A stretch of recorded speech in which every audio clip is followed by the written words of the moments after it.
to an exclusive interview.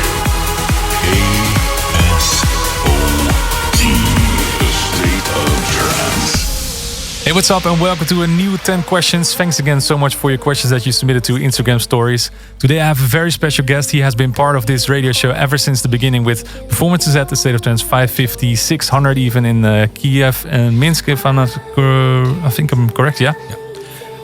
Yeah, it's a pleasure to introduce to you Leon Bolier. How are you doing, man? What's up, man? I'm good. I didn't see you for a long time. Yeah, I mean, sometimes we still meet at the festivals. Yeah. I think I saw you in China, right? That's true. Yeah. Been a minute. It's good to have you here. It's good to be back with ASOT. So that's so today I have 10 questions for you, submitted by the fans, of course. So let's dive in straight away with Yana Hu 666. He or she wants to know, who are your current favorite producers? Ooh, that's a tough one. I'm really into what Camelfed are doing currently. I like Garden State. Marcus Schussel is his new project. He's killing it. I like listening to John Hopkins.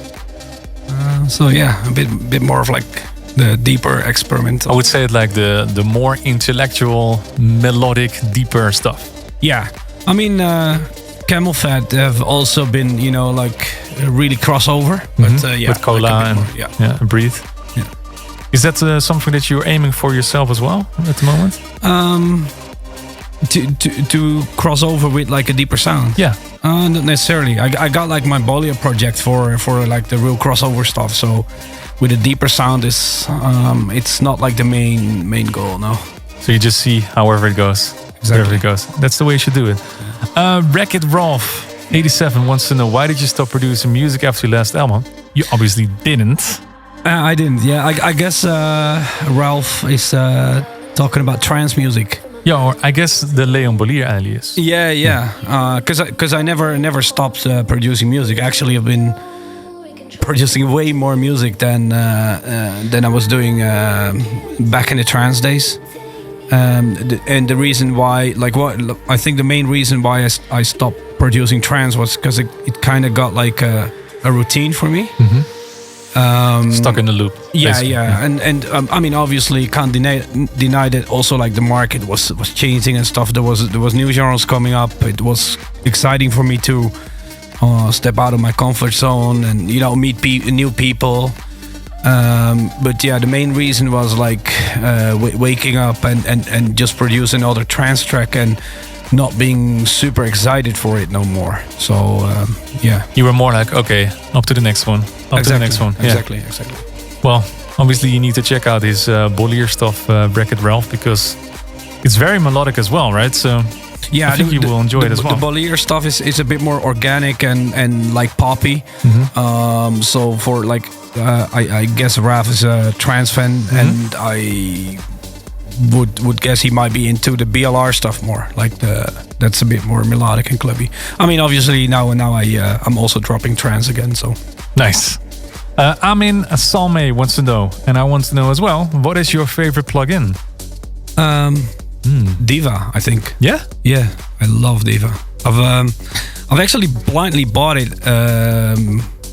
Probably 8 years ago, or like when it came out. I was reading a review in Computer Music, and they were just raving about it, and like the way they described that synthesizer made me just like buy it, and I never regretted it. Are you a fan of the other UHE stuff as well? Yes. Yeah? Yes, definitely. Like the Pro and the Repro and Zebra. Yeah. Repro is so good. It's amazing. Yeah. Love it. Good answer. Guru Kola Kuklu wants to know, will you be bringing good old trance back for me? Well, you have. Yeah, I just did. I dropped a track on Flashover Recordings, I think like 3 weeks ago now, or 4 weeks. Perpetual? Yeah. There's a new one coming up on Blacko Recordings, and I'm working on more stuff. And basically what I'm going to do is just send it around like to the people I've worked with during the trance day. So, I mean, that also includes ASOT Armada, so yeah, for sure. There's more stuff. You found your passion again for making that kind of tunes. Yeah. It's basically because I have my outlets for for other stuff, and then from time to time it's nice to just dive back into the trance. Do you think that's because of COVID that everybody has their release schedules full until the end of the year already, and they're like, okay, what now? 100%. For me, that's like one of the main reasons that I actually thought of it. Like, of course, like the last 2 years, I sometimes thought like, how would it be to actually make a trance track again? But now with COVID, I made so much music, and I literally ramped my release schedule for both the Bolier BLR alias.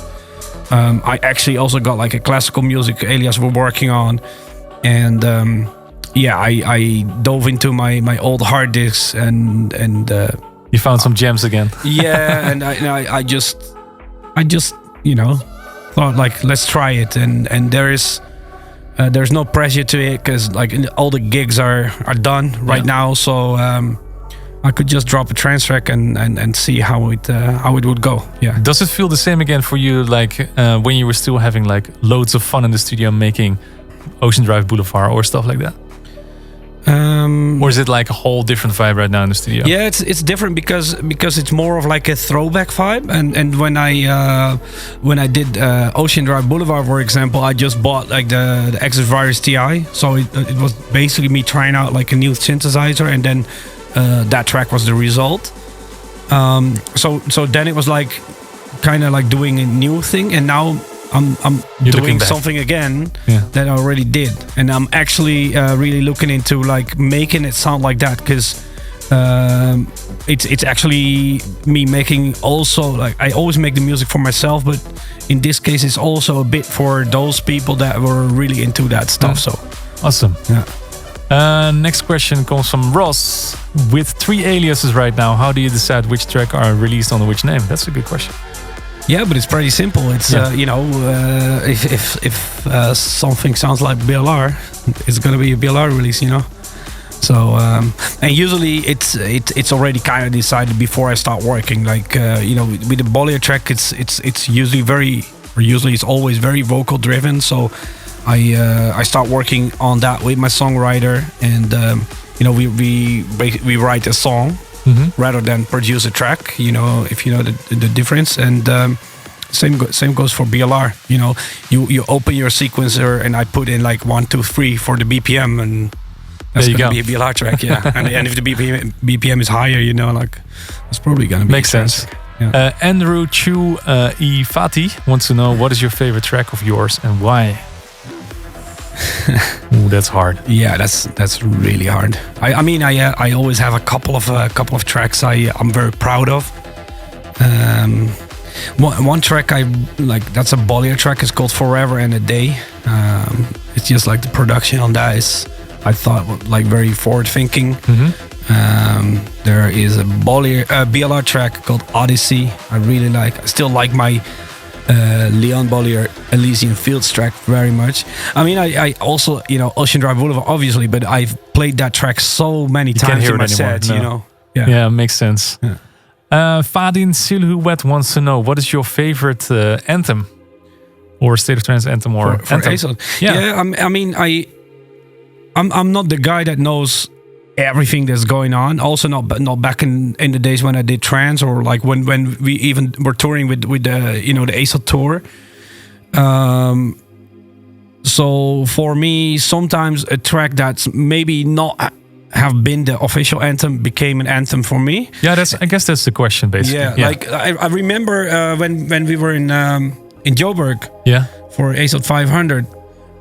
There was 2 tracks actually, I think that year, that got played a lot, and like for me are like the like a summary of what it stands for, and that was like Ori Nilsson, Between the Rays. Oh yeah. And that year, or like right before we went there, I heard this new track by Above and Beyond, Sun and Moon. Sun and Moon, I remember. Yeah. I think the first time we played it on air was actually in what's Cape Town? Yeah. I think, we played it at the episode. Because like you and me were actually discussing outside the hotel, and I'm like, oh, Marcus Schostel sent me a remix. Yeah. I'm like, oh, I'm gonna drop it. And we were like, oh man, but we want to drop the original, So I'm like, okay, this is your party. Oh, good memories, man. Yeah. Good memories. So it's already been 10 years 2011, man. Yeah, long ago. Yeah, 500 episodes nearly. Yeah. Another question from Gianna, who 66. Who's your current? Oh, we already had that. So let me rephrase that question. We're currently looking for the top 10 all-time trance tunes for the played on the State of Trance. People can vote now on vote.thestateoftrance.com for your favorite 10 tracks. I would like to have your top 3. Was Café Del Mar played for sure, right? Yeah. All right, that's number 1. Yeah. And it's that's not very exciting that I start with a number 1. No, but that's definitely an anthem. Yeah. So I'm not gonna say Between the Rays and Sun and Moon now. No. That's boring.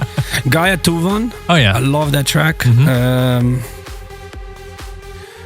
So not gonna name one of my tunes. Why not?